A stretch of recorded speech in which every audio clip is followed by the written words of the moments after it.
시작합니다. 100세 시대 건강해소! 여러분을 건강 부자로 만들어드리는 시간. 여기는 장수은행입니다. 네, 새해 첫 인사드린 게 정말 엊그제 같은데 네. 벌써 이렇게 1월도 한 달이 다 지나가 버렸어요. 그러니까요. 그렇죠. 네, 우리 경수 씨는 새해 초반에 세웠던 이 신년 계획들 좀 잘 실천하고 계신가요? 현재까지는 나름 좀 순조롭게 잘 진행이 되고 있는 것 같은데 오. 그런데 중요한 게 좀 꾸준히 해야 되는 부분이 있죠. 뭐 예를 네. 들어서 매일 운동 가기, 매일 어렵죠. 뭐 반려견 산책시키기가 요즘에 격일제로 진행이 되고 있습니다. 그래도 되는 거예요? 사실은 이제 안 되잖아요? 꾸준히 해야 되는데 하루 건너뛰고 있는 게 이게 좀 잘 안 되는 것 같아요. 힘들죠. 네. 맞아요. 네. 그래도 괜찮아요. 뭐 까치까치 설날은 어저께고요. 우리 설날은 오늘부터 예, 또 오늘부터. 다시 음력설부터 다시 시작하면 되니까. 맞아요. 안 그렇습니까? 그러니까요. 정말 좋은 생각인 것 같은데 뭐 시기가 언제가 됐든 뭐 작심삼일이어도 다시 새롭게 시작하면 되니까요. 우리 모두 힘차게 다시 시작해 보자고요. 좋습니다.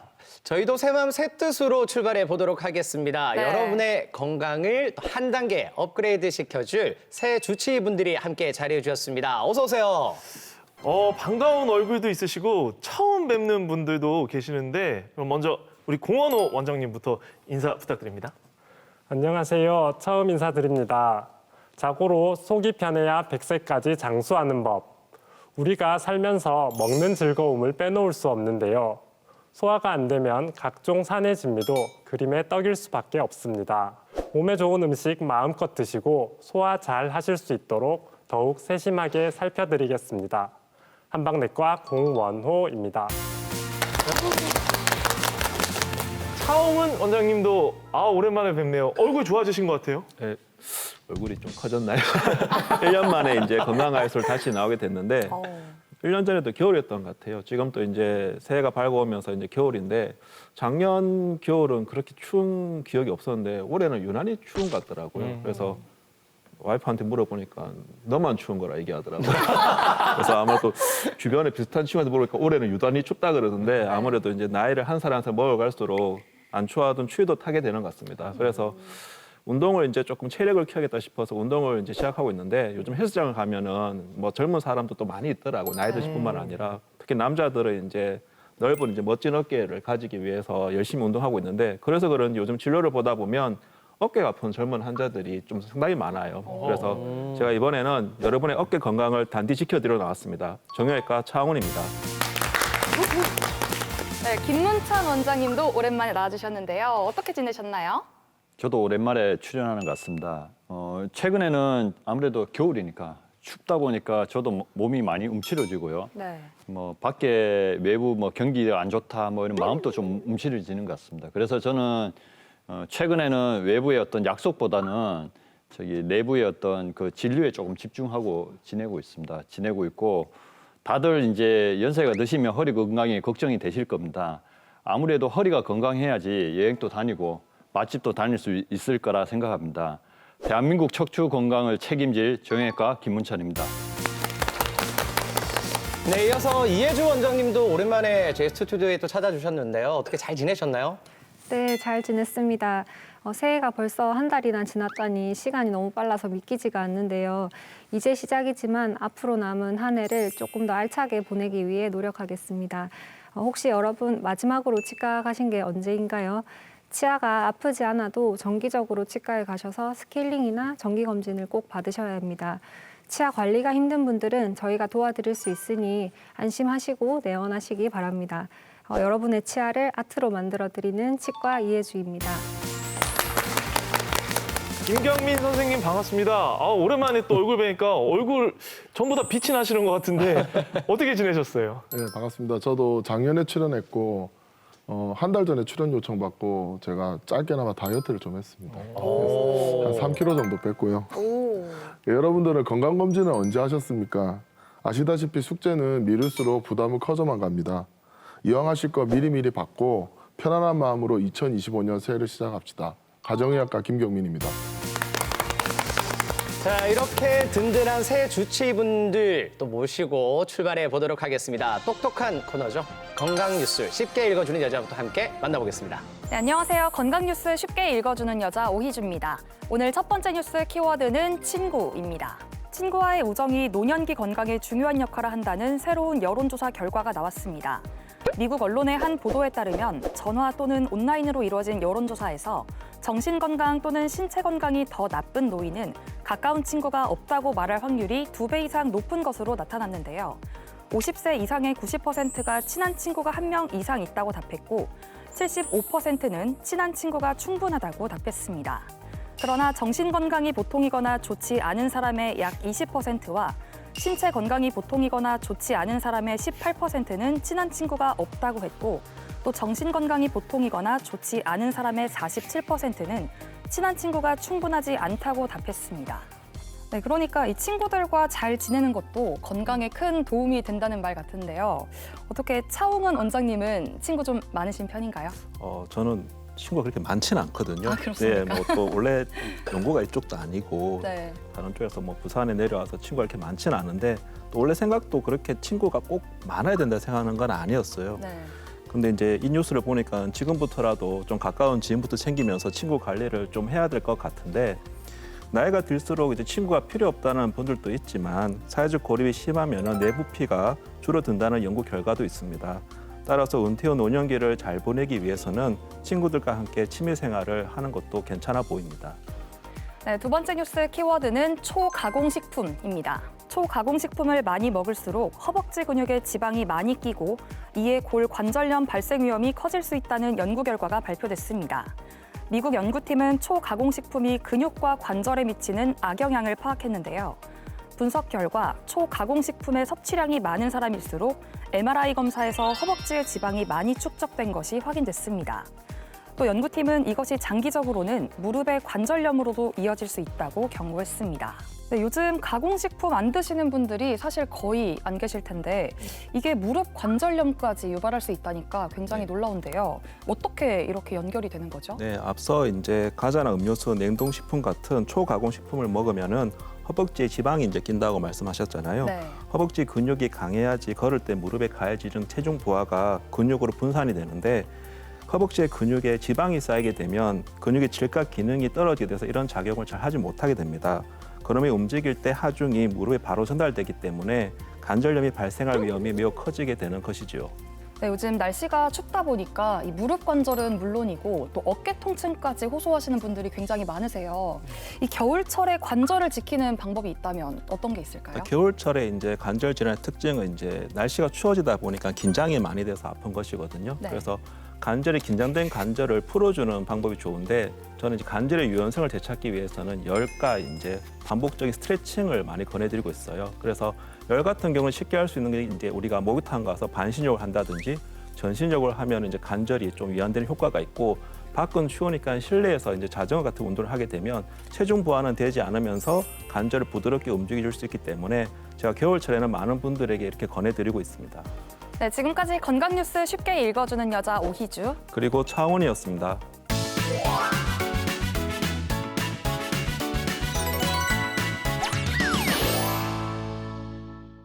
안녕하세요. 저는 한평생 건설 현장에서 일해온 50대 노동자입니다. 몸 쓰는 일을 오래 하다 보니 여기저기 성한 데가 없고 퇴근 후에는 늘 피곤함에 처러 살아왔죠. 그러다 몇 달 전부터 아내의 권유로 욕조에 몸도 담그면서 목욕을 자주 했습니다. 그전까지는 샤워만 간단히 하고 말았거든요. 뜨끈한 물에 몸을 푹 담그고 나면 그날 밤 잠이 그렇게 잘 오는 겁니다. 게다가 스트레스도 지친 마음도 한결 편해졌죠.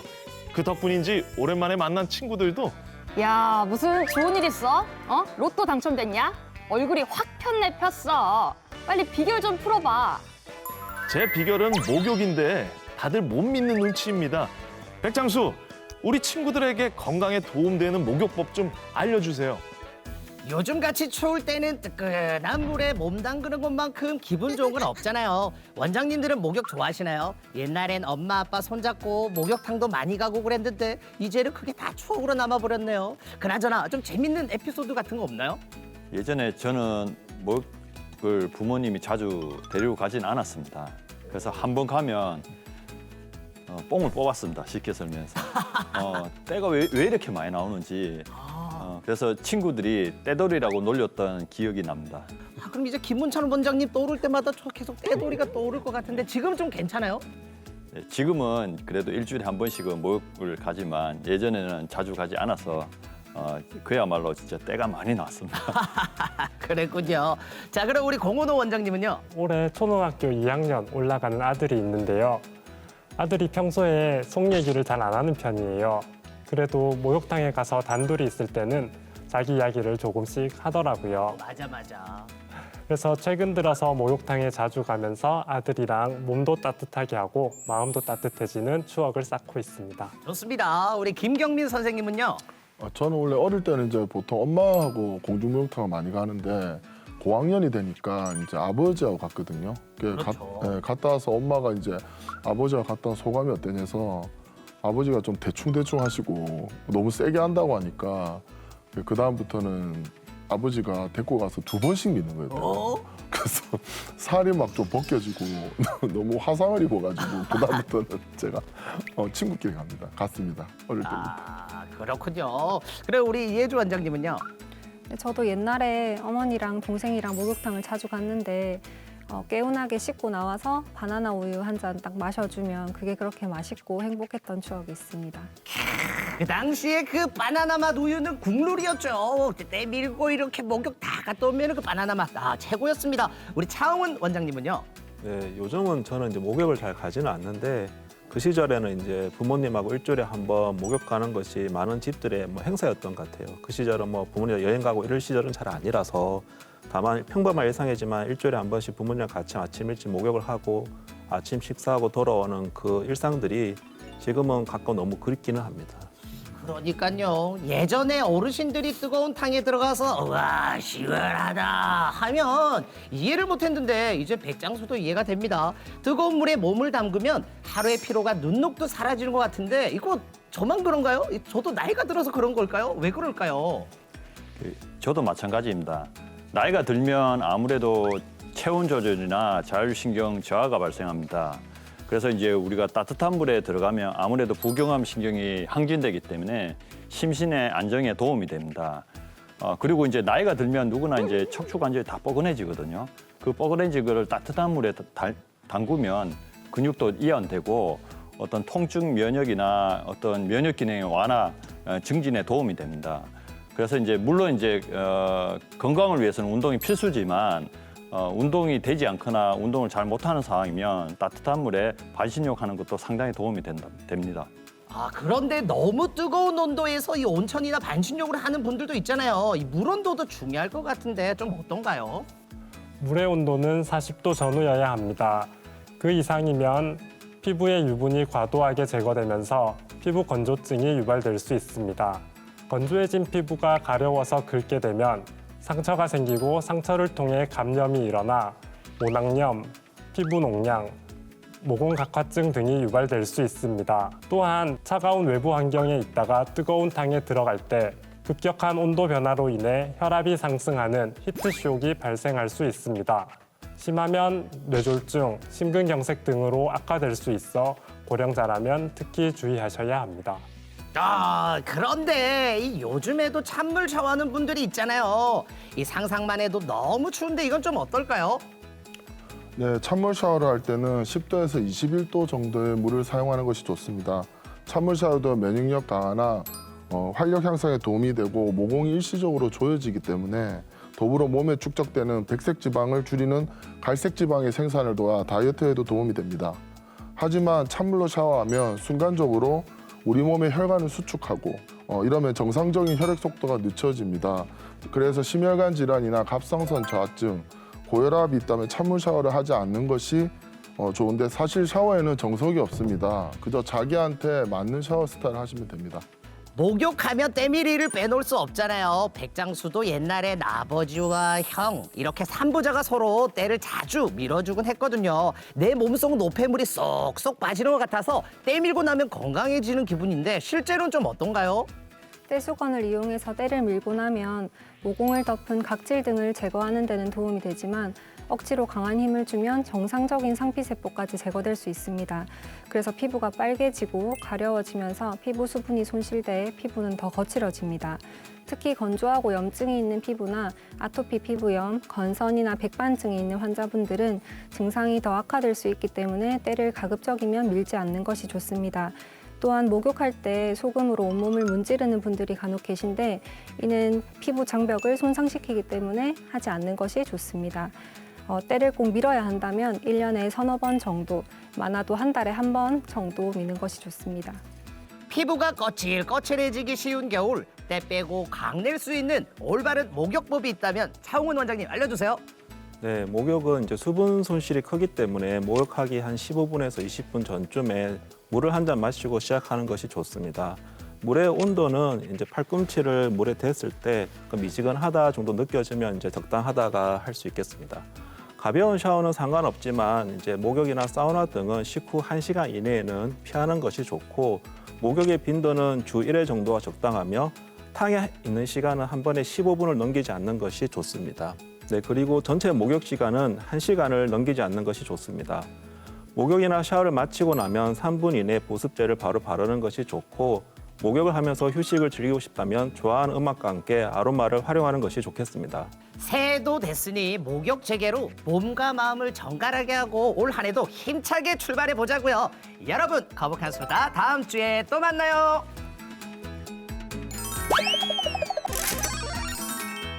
네, 이번엔 100세 건강을 위한 오늘의 투자처 최현상의 100세송으로 먼저 만나볼게요.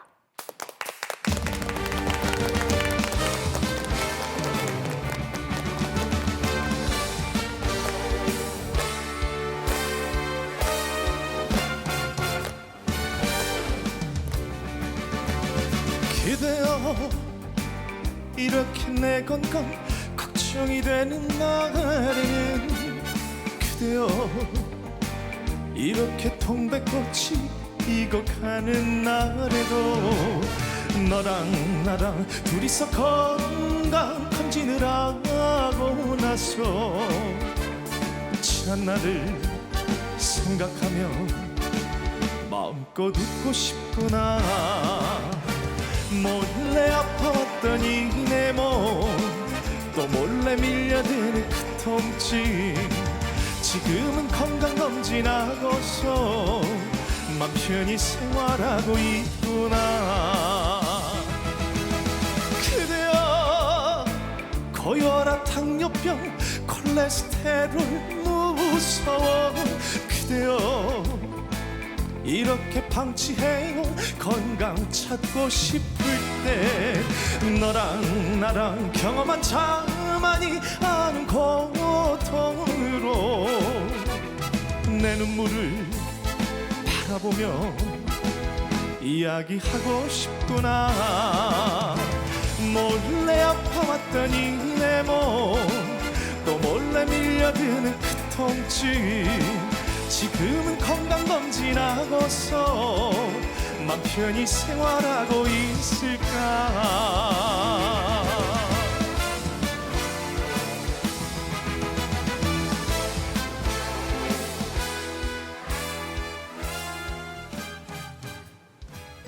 오늘의 투자처 2025년 새해 건강검진 꼭 해야 하는 이유. 오늘의 주치 바로 만나보겠습니다. 김경민 선생님 모시겠습니다. 이렇게 건강한 모습으로 우리 선생님 다시 뵈니까 너무너무 반가운데 네. 제가 개인적으로 우리 쌤 어릴 적을 이렇게 좀 상상해 보면은 뭔가 남다른 꿈을 가진 소년이었을 것 같은 좀 그런 포스가 있거든요. 남다른 꿈? 네. 뭐가 있죠? 운동선수. 이런 제가 느낌? 봤을 때는 네. 모델이나 연기자 쪽을 또 한번 또 두드리시지 않았어요? 맞아요. 이거 좀 근데 외관상에서 이게 나오긴 해. 약간 맞아요. 아우라 같은 네. 그런 게. 멋스러움은 엄청 많이 또 잘 알고 계신 분이라서. 아, 그렇네요. 근데 어쩌다가 의사가 되신 거예요? 어릴 적에 그 남을 좀 돕는 일 하고 싶었거든요. 그렇게 해서 뭐 의사 선생님이나 아니면 저 학교 선생님 해가지고 좀 남한테 도움을 주는 일을 하고 싶었는데 네. 네. 생각보다 수학여고를 잘 쳤어요. 시험을 잘 쳤습니다. 네, 물론 돈을 벌면서 하고 싶었으니까 네. 합법적으로 우리가 돈을 잘 벌면서 남도 도와줄 수 있는 이렇게 의료계를 택하게 됐습니다. 와, 저도 생각해 보니까 홀수 연도잖아요, 이제. 그쵸. 제가 대상자거든요. 국가검진 대상자여서 꼭 건강검진을 받아야 되는 그런 상황인데요. 근데 선생님, 제가 단도직입적으로 한번 여쭤보겠습니다. 이 건강검진 왜 받아야 되는 건가요?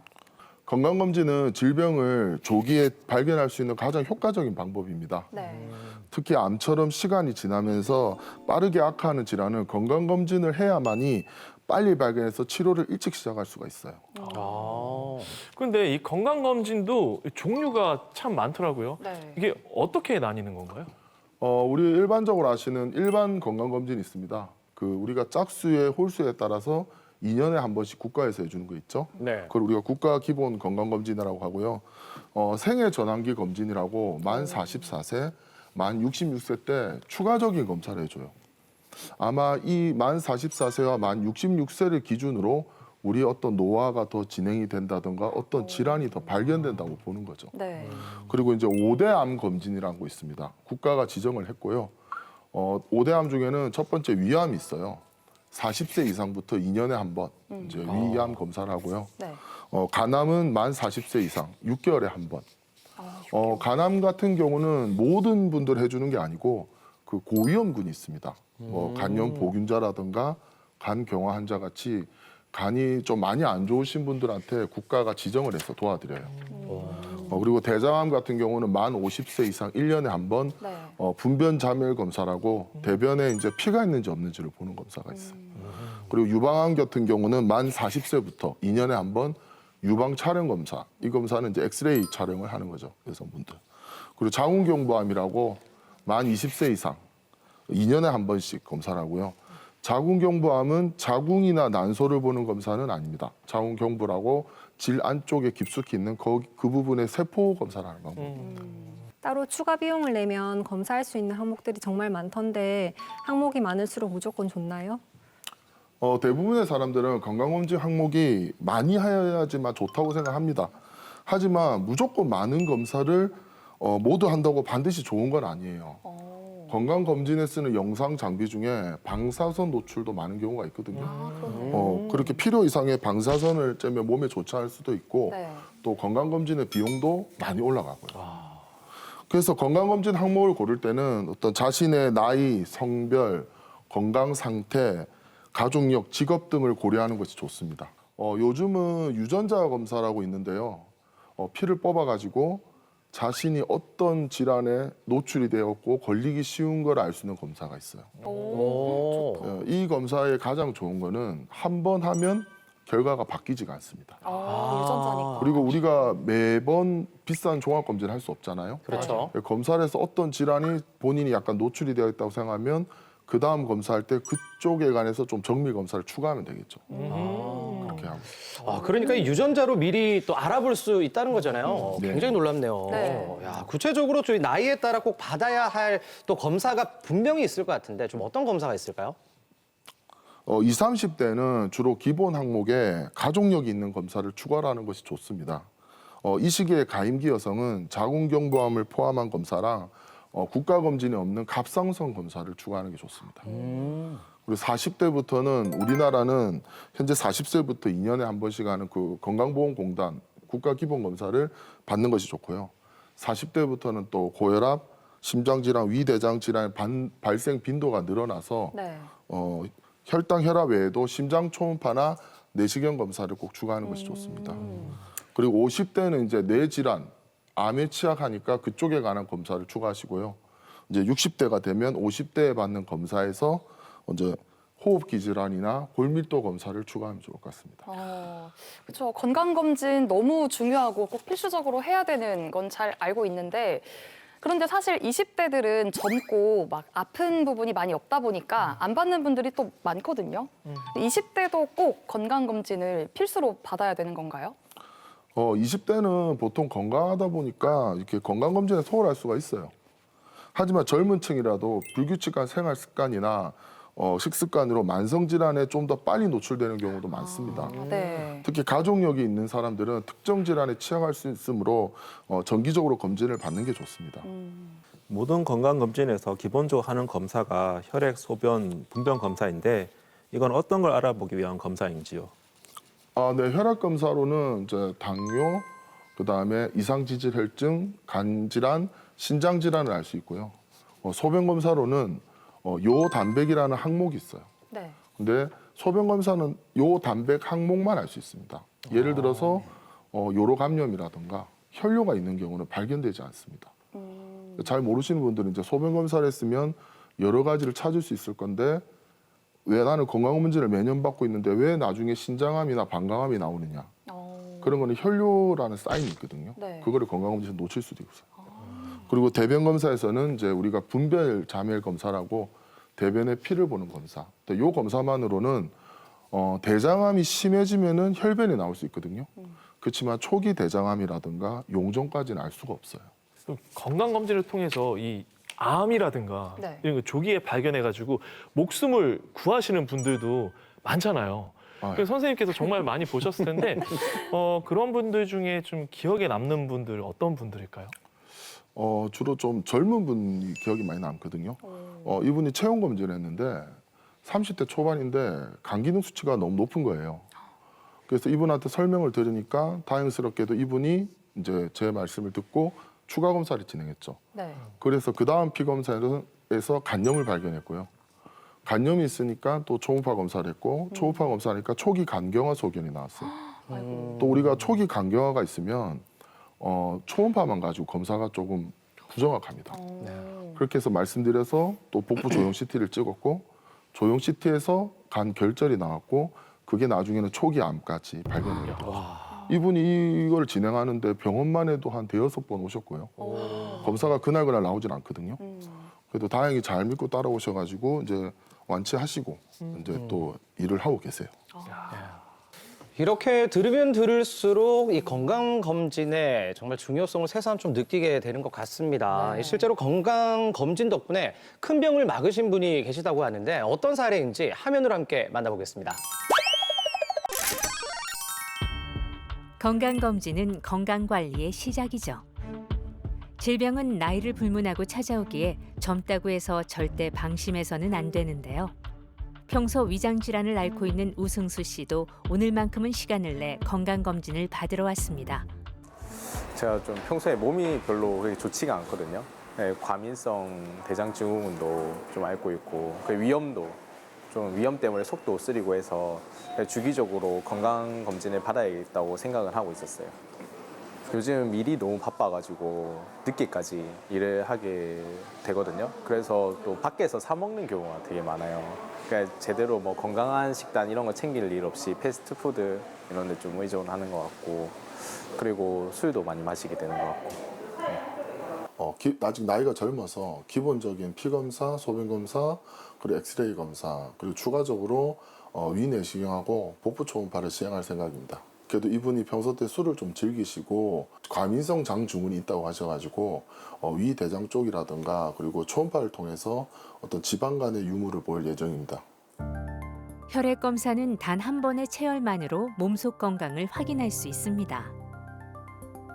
복부 장기의 기본 영상 검진인 복부 초음파 검사를 시행합니다.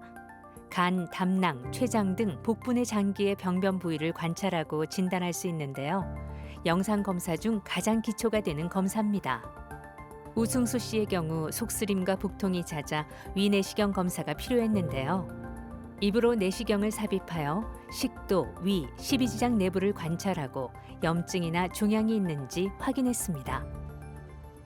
현재 상태는 다른 부분들은 다 괜찮으시고 간 수치가 약간 증가되어 있고 그리고 단백뇨가 약간 나오는데 체중 조절을 좀 하고 음주를 줄이면 괜찮아질 것 같고 평소 때 이제 저단백 식이요법을 제가 권유했습니다. 조금만 쉬시고 충분히 휴식을 취해도 금방 좋아지실 거라고 생각합니다. 고객님은 지금 간 수치가 좀 높아요. 아무래도 술을 좀 드셔서 그런 것 같고 체중은 괜찮으시고 초음파에서도 약간의 지방간이 있거든요. 이런 경우는 술을 좀 줄이고 저녁을 좀 작게 먹고 공복 상태를 유지해주고. 네, 안 그래도 평소에 건강하다고 생각했는데 생각보다 건강하지 않은 것 같아서 이제부터는 좀 건강관리 신경을 쓰려고 합니다. 건강검진은 내 몸 상태를 알기 위한 과정일 뿐 이제 결과를 바탕으로 꾸준히 건강을 지켜나가야 합니다. 운동도 좀 게을리하고 했는데 이제 저기 온천천 가까우니까 네, 주변에 온천천에서 걷기도 하고 네, 달리기도 하면서 그렇게 건강 관리를 해볼 생각입니다. 아까 의사 선생님이 말씀해 주신 것들 잘 지켜서 해볼까 생각하고 있습니다. 네, 이렇게 건강검진센터에서 환자분들이랑 상담을 하면서 가장 이제 선생님이 많이 받으시는 질문, 그리고 황당하셨을 때는 언젠지 이렇게 좀 듣고 싶어요. 제가 예민한 부분인데요. 아, 그래요? 다른 병원에서 이제 만성 질환을 치료하시는 분이 계세요. 고혈압, 당뇨, 이상지질증을 약을 먹고 계신데 이제 저희 검사 결과는 좋게 나오잖아요. 대부분 약을 드시니까. 그럼 저를 처음 봤는데 이 질환을 계속 치료를 해야 되는지 어떤지를 많이 물어보시거든요. 저 같은 경우는 드릴 수 있는 말씀이 지금 수치는 정상이나 이거에 대한 자세한 상담은 주치의하고 합니다. 왜냐하면 어떤 약을 드시면 약의 용량, 그리고 용량도 중간에 성분도 많이 있어요, 종류가. 그렇게 설명을 드리면 이제 이분들이 주치를 아직까지는 조금 어려워하시는 것 같아요. 이제 약을 처방하는 대로 드시는 거죠. 그래서 검진에 와서 편하게 저한테 물어보셨는데 제가 또 어떻게 시원한 답을 못 드리니까 불친절하다고 하죠. 그렇게 느껴질 수도 있겠다고. 굉장히 아, 그런 입장에서는. 면이 많습니다. 아이고. 또 이런 경우도 있죠. 검사 결과가 너무 나빠서 반드시 약물 치료를 하거나 수술이 필요한 경우도 있어요. 근데 무조건 무슨 음식을 먹으면 되겠냐, 운동을 하면 되겠냐. 민간요법으로. 그렇죠. 제가 자주 환자분께 드린 말씀인데 70대가 됐을 때 약을 안 드시는 분이 거의 없을 거예요. 우리가 평균 수명이 있는 게 결국은 약물 치료와 수술이 발전이거든요. 그런 의학적 혜택을 받아서 우리가 오히려 더 건강하게 살아야지 그렇게 힘들게 조절할 수가 없어요. 저 개인적으로 궁금한 것 좀 여쭤볼게요. 그 건강검진을 받고 나면 결과표를 이렇게 받잖아요. 그러면 맨 위에 키하고 몸무게가 이렇게 써 있잖아요. 근데 제가 아는 분인데 지인이 2년 전에 쟀었던 몸무게하고 똑같은데 그 정상에서 과체중으로 이렇게 바뀌었다고 나왔다. 그래서 이렇게 이럴 수도 있는 건가? 예, 약간 그럴 수 있어요. 키 같은 경우도 매년 조금씩 차이가 날 수 있고요. 체중은 그대로지만, 그리고 우리가 지방과 근육의 어떤 비중이 좀 바뀔 수가 있죠. 그래서 우리는 지금은 이제 체질량 지수라고 BMI를 많이 봅니다. BMI는 체중과 신장을 나눈 값인데 18.5부터 24.9까지는 정상으로 보고요. 25부터는 과체중, 30부터는 비만으로 보고 있습니다. 그리고 BMI와 더불어 알아야 될 수치가 허리둘레인데 여자는 85cm, 남자는 90cm부터라고 넘지 않도록 해야 됩니다. 당뇨병과 마찬가지로 잘 관리해야 하는 게 성인병인데요. 이상 지질 혈증이 4개로 분류되어 있는데 헷갈려하는 분이 많이 있습니다. 여기에 대해서 좀 알려주십시오. 이상 지질 항목을 4가지를 보시면 처음부터 말씀드릴게요. 처음에는 총콜레스테롤이라는 게 있고, 두 번째로는 중성지방, 트리글리세리아돌, 그리고 세 번째는 HDL, 이제 우리가 소위 말하는 좋은 콜레스테롤이라고 하죠. 네 번째가 LDL 콜레스테롤입니다. 여기서 아셔야 될 게 총 콜레스테롤은 밑에 세 가지를 더한 값이에요. 그러니까 총 콜레스테롤은 사실은 별 의미가 없습니다. 왜냐하면 밑에 세 가지를 보면 되는 거예요. 일단 4가지 중에 이제 한 가지가 배제되잖아요. 그럼 이제 3가지만 알면 되겠죠. 그래서 이제 우리가 이상지질 혈증이라는 거는 LDL 콜레스테롤이나 중성지방이 증가된 경우, 아니면 우리 몸에 필요한 콜레스테롤은 HDL 콜레스테롤이 떨어지는 경우를 말합니다. 대부분 이런 이상지질 혈증은 비만이나 음주, 폐경, 어떤 노화에서 발생을 하는데 유전적 요인도 굉장히 강해요. 특히 뭐 부모님들이 두 분이 뇌질환이나 뇌경색이 있을 때는 자녀분의 2명 중에 한 분은 반드시 고지혈증이 올 정도입니다. 그리고 콜레스테롤이 또 무조건 나쁜 건 아니에요. HDL하고 좋은 콜레스테롤은 우리 몸의 혈액순환을 돕고 오히려 LDL 나쁜 콜레스테롤을 저하시키는 효과가 있습니다. 그래서 좋은 콜레스테롤은 우리가 60부터 우리가 정상으로 보고 있고요. 나쁜 콜레스테롤 수치가 높으면 이제 그 혈관의 벽을 두껍게 해서 혈전이나 동맥 경화를 유발합니다. 그 LDL 콜레스테롤의 정상 수치는 우리가 135 보고 있는데 우리가 심장병이나 뇌질환이나 혈압, 당뇨 같이 만성 질환이 있으신 분들은 LDL 콜레스테롤 100 이하로 보고 있습니다. 그러니까 혈관이 안 좋으신 분들은 LDL을 무조건 낮을수록 좋다고 하죠. 선생님 말씀을 뭐 어느 정도 다 알겠는데 네. 그런데 신장 질환 파트 넘어오니까 이 용어가 너무 어려워요. 혈청 크레아티닌 그리고 뭐 신사구체 요가율. 저 살면서 이런 단어 처음 들어보는데 저도 오늘 처음 들어봤어요. 이게 뭔가요? 네. 혈청 크레아틴은 이제 네. 몸에서 에너지로 사용된 단백질의 노폐물이에요. 아, 단백질에서. 쉽게 말해서 찌꺼기죠. 오. 찌꺼기는 높을수록 안 좋은 거예요. 아, 그렇네. 그리고 신사구체 여가율은 어떤 능력이잖아요. 이거는 많을수록 좋은 거죠. 어떤 능력, 거르는 능력이니까. 네. 네, 그래서 크레아틴 수치는 근육의 존재를 하는데 이게 사구체에서 걸어집니다. 그래서 신장이 손상된 사람은 크레아틴 수치가 올라가거나 신사구체 여가율이 내려갈 수 있어요. 신사구체율은 신장이 일정 기간 동안 특정 물질을 제거할 수 있는 양으로 신장 기능을 반영하는 가장 대표적인 지표입니다. 근데 이제 우리가 이 두 가지 다 그러니까 크레아틴이라든가 이 신사구체 여가율이 떨어질 때는 신장 기능의 저하를 의심해 봐야 되는데 가끔씩 저체중이나 그날 아침에 우리 검진한다고 물을 안 먹으니까 탈수가 있으신 분들은 신사구체 여가율이 좀 낮게 나오는 경우가 있습니다. 이런 분들은 저희가 상담을 통해서 또 재검을 권유해요. 검사 직전에 생수를 조금 마시게 한다든가 그럼 또 수치가 원상으로 나오는 경우도 많이 있습니다. 저는 개인적으로 저뿐만 아니라 많은 분들이 이 걱정하시고 신경 쓰시는 게 간일 거라고 또 생각이 들거든요. 그 뭐 AST, ALT, 감마 GTP 뭐 이런 거 많이 들어는 봤는데 이거 도대체 어떻게 봐야 되는 겁니까?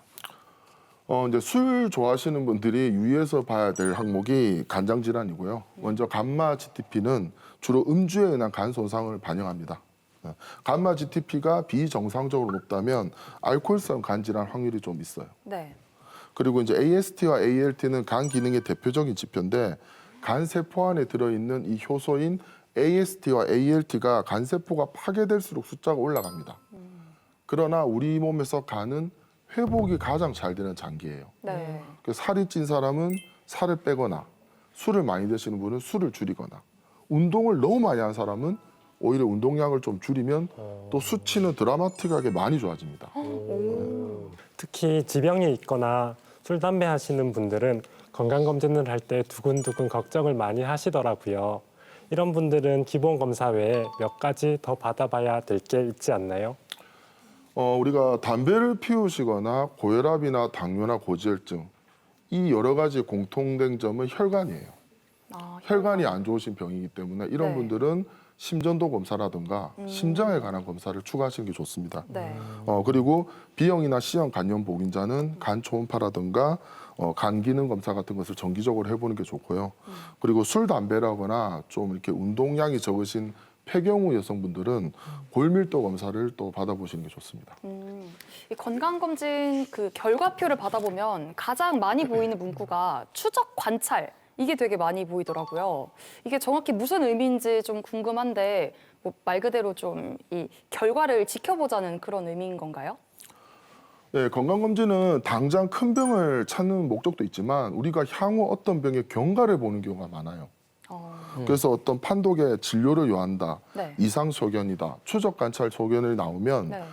적어도 의사 선생님과 한 번 정도는 상담을 해보는 게 좋습니다. 아, 상담. 어떻게 발견된 낭종이나 결장 같은 것을 6개월이나 1년 단위로 본다던가 아니면 우리가 내시경을 했을 때 용종을 많이 떼거든요. 네. 그 용종의 성질에 따라서 지켜봐야 될 주기가 달라요.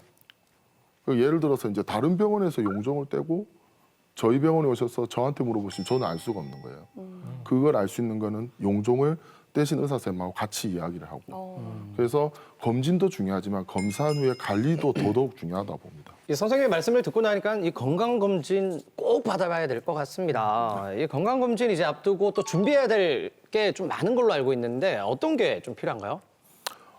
검사 전날은 저녁은 가볍게 먹고 아침은 당연히 공복으로 오시는 게 좋고요.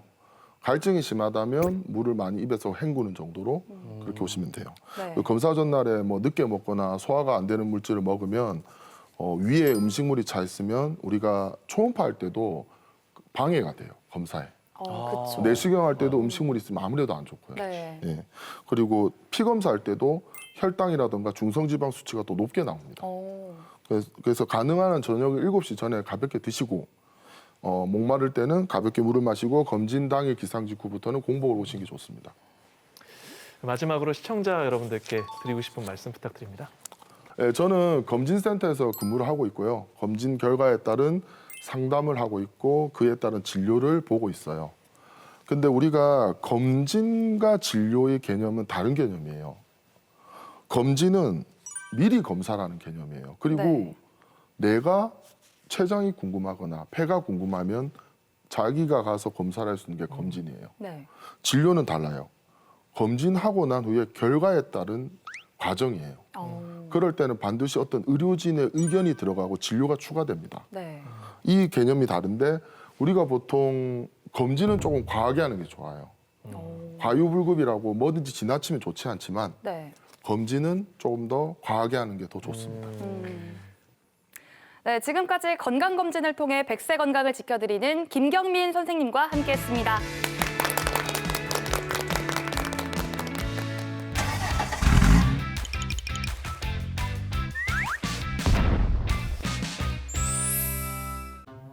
네, 음식 보관 맛보이소 시간입니다. 오늘도 음식명인 김나경 선생님과 함께 해볼 텐데요. 선생님, 오늘의 주재료는 무엇인가요? 오늘의 주재료는 바다에 사는 자연 종합영양제, 겨울에는 빠질 수 없는 생선이라고 하는 아기를 준비했습니다. 야, 이게 겉모습만 보고 판단해서는 안 되는 게 바로 이기 아기? 아기. 아, 이게 아기네요, 그죠? 생긴 게 좀 예전에는 무섭죠? 진짜 그러니까요. 생긴 게 예상해서 버렸다고 할 정도로 네. 그랬는데 지금은 정말 인기 있는 겨울 생선입니다. 맞아요.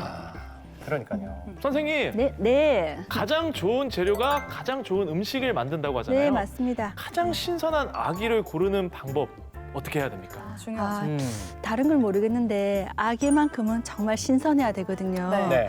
그래서 우리가 보통 수육으로도 해 드시고 탕으로도 해 드시고 하는데 여기 보시면 지금 이게 금방 갓 잡아 올린 아기거든요. 그래서 살이 가라앉아 있지 않고 동그랗게 자기 그 탄력을 그대로 유지하고 있으면서 네. 그물스름하죠. 이제 익히면 이제 까매진답니다 여기서. 그리고 윤기가 나야 되고 만졌을 때 탄력이 있어야 되고 그리고 수분을 머금고 있답니다. 신선할수록. 네 그런 것들을 고르시면 더 좋겠습니다. 네. 네, 딱 봐도 지금 이 신선함이 느껴지거든요. 네. 네, 생긴 거는 조금 못생겼지만 그래도 영양은 팔방미인인 이 네. 아귀의 효능을 화면으로 준비했습니다. 함께 보시죠. 겨울철 맛과 영양이 최고조에 이르는 생선. 겉모습은 좀 투박하지만 알고 보면 그 누구보다 잘난 아기가 오늘의 주인공인데요. 고단백 저지방 식품으로 노화 방지와 혈액순환 개선에 탁월합니다. 게다가 피로를 날리고 눈 건강에 좋은 비타민이 풍부한데요. 콜라겐도 많아 피부 건강에 큰 도움을 주죠. 알면 알수록 그 진가가 드러나는 아귀. 여러분 꼭 한번 맛보이소. 자, 오늘 준비한 요리는 바로 아기탕입니다. 네. 이 개운한 국물 맛에 한번 반하고요. 그리고 담백한 또 아구살에 2번 반하게 되는 요리가 바로 아기탕이잖아요. 이거 어떻게 만들까요? 네, 지금 말씀해 주셨듯이 그 육고기에서 느끼지 못하는 바닷고기에서 느낄 수 있는 담백함. 담백함. 그렇게 만들기 위해서는 육수를 먼저 끓여 주셔야 되거든요. 네. 그래서 이렇게 냄비에다가 무와 함께 보글보글 끓을 때 이렇게 신선하게 준비되어 있는 아구를 함께 넣고 보글보글 끓이다가 마지막에 다 끓이고 나시면 마늘과 파와 미나리를 소로로 그래서 한 소큼만 더.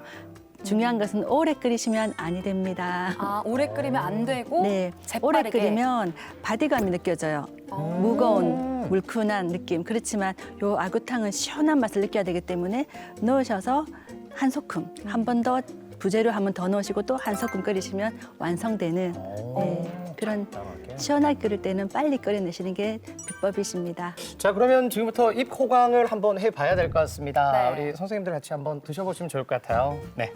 지금 스튜디오 안에 이 칼칼한 국물 향이 싹 퍼지고 있거든요. 네. 아, 선생님, 제 몸 안 좋은 거 알고 이 고기살을 저한테만 3개 넣어주셨네요. 저한테는 2조각밖에 없는데. 감사합니다. 네. 국물이 왜 이렇게 달큰해요? 너무 아미노산이 맛있는데요? 풍부하니까 바다 생물이 끓였을 때 더 달콤한 맛이 올라온답니다. 네. 살이 또 굉장히 쫄깃쫄깃한데 우리 김은찬 원장님 좀 맛이 어떤 것 같아요? 저는 해장국 대용인 것 같아요. 아, 시원하신, 해장국? 예, 그러니까 근데 숙취해소에 굉장히 도움이 될 것 일체 같아요. 조미료를 안 넣고도 네. 요거 하나만 무와 아구 하나만 있어도 이 맛이 나온답니다. 예. 와, 대단합니다. 이게 아귀 효능이 정말 대단하다니까요, 그죠? 그러니까요. 네. 이혜주 원장님 계속 이제 국물을 맛있게 떠서 드시고 계신데 맛있어요? 맛이 좀 어떠세요? 네, 너무 맛있어서 제가 요리를 잘 못하는데 네. 집에 가서 이제 선생님 레시피대로 한번 네. 도전을 해보겠습니다. 아, 너무 맛있네요. 진짜 다른 어떤 생선보다도 아구 같은 경우에는 만졌을 때 점액질이 너무 많이 나오는 건 조금 오래되었다 볼 수도 있거든요. 그래서 신선한 걸 고르시고 특히 지금 겨울철에 나가보시면 그때그때 잡아오신 아구들이 많이 있어요. 그런 것들 갓 잡아서 하시면 비린내 전혀 나지 않고 하는데 혹시라도 비린내가 나실 경우에는 와인이나 청주, 소주 같이 끓여주시면 그 비린 맛을 잡아주는 게 중요한 것 팁이네요, 같습니다. 그죠? 네. 알겠습니다. 자, 이번 주에는 아기탕을 통해서 얼었던 몸과 마음을 녹여보는 또 한 주가 되셨으면 좋을 것 같습니다. 네. 아기탕 추천드립니다.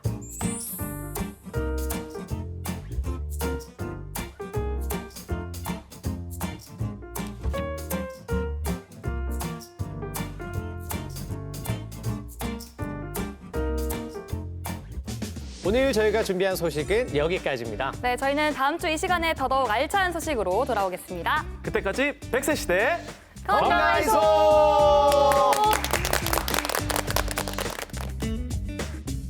프로그램에 참여하신 분들께는 국내산 숯불 민물장어 전문점 장덕장어에서 식사권을, 동화 속 힐링 카페 올드머그에서 상품권을, 근육이 미래다 크로노스 짐에서 선글라스를 드립니다.